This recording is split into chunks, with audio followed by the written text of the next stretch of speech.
Hello, my name is Tanya from Nana's Crafty Home. Today's tutorial is going to show you how to crochet a faux ribbing stitch. This stitch mimics the look of standard 2x2 ribbing. I am using extended half double crochets and slip stitches in combination to create this really stretchy rib-like appearance. For today's tutorial, I am using some Patons Cotton Chunky yarn. I'm also using a Furls Streamline hook in Cookies and Cream in size H or a 5.0 millimeter crochet hook. Let's go ahead and get started. So you're going to start with a chain of any number of chains, and you're going to add 2 for your foundation chain. For row 1, we're going to work a row of extended half double crochets. An extended half double crochet is yarning over, and we're going to be working that in the 3rd chain from the hook, yarning over, inserting our hook, yarning over, pulling up a loop, just as we would for a regular half double crochet. The difference with the extended is you yarn over and pull through 1 loop only, yarn over and pull through all 3.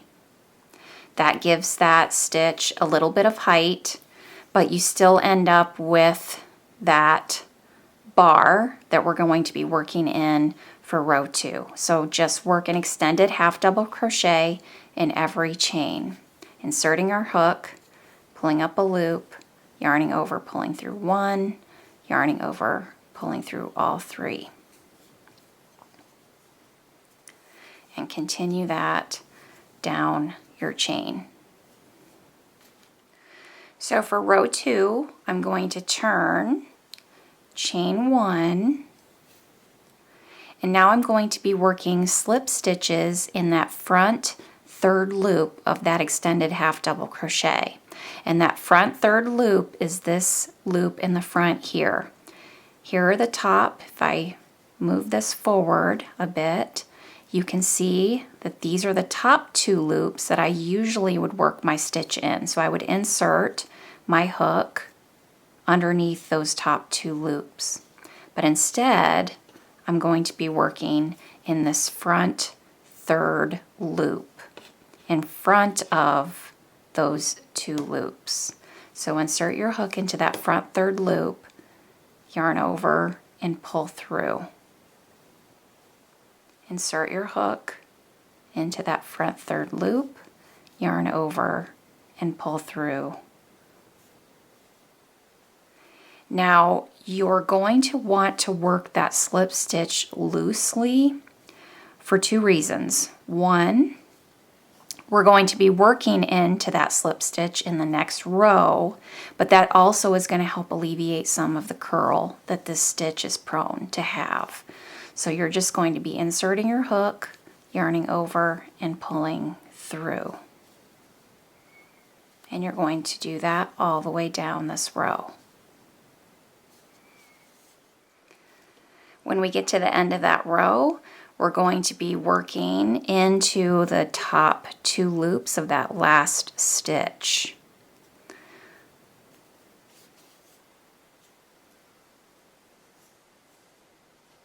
Turn, chain 2. That chain 2 is not going to count as a stitch. And now I'm going to be working another row of extended half double crochets, but I'm going to be working in the back loop only of each stitch. And I'm going to be working that in the back loop of that slip stitch that I made in that previous row.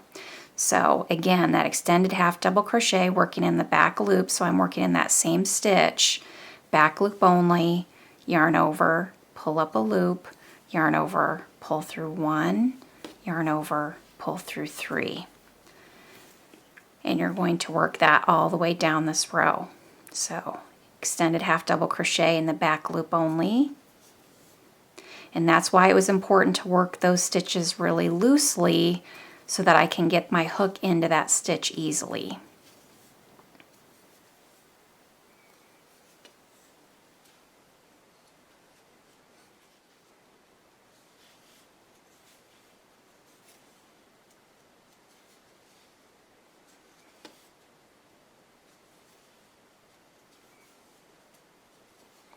And let's see how that's starting to look. So you can see by working in the front loop of that extended half double crochet, it pushed those 2 loops forward. And by working in the back loop of that slip stitch, it's creating another set of loops that look like V's, similar to this. So it almost looks like a knit stitch. So continue working an extended half double crochet in the back loop of each stitch to the end.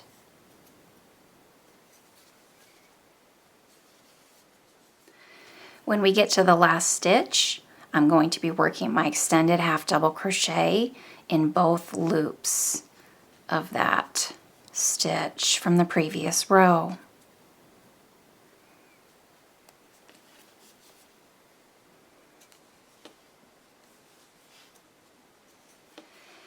And now we're just going to be repeating the last 2 rows. So repeating rows 2 and 3 to the desired size. So we're going to turn, chain 1, slip stitch into that front 3rd loop of each stitch, working our slip stitch loosely.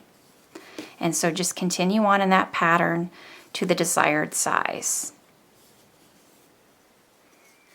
So you can see I've worked several rows and it has really created this ribbing, and you can also see how stretchy this stitch is. Very similar to what you would get from standard knit ribbing.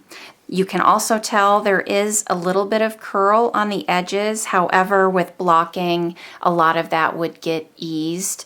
This is cotton yarn, so there may be some differences in the yarn that you're using, but that is one thing to watch out for.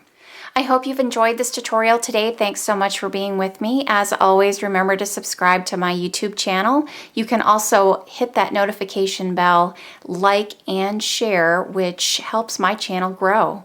Thanks so much, everyone. I will see you soon. Take care. Bye-bye.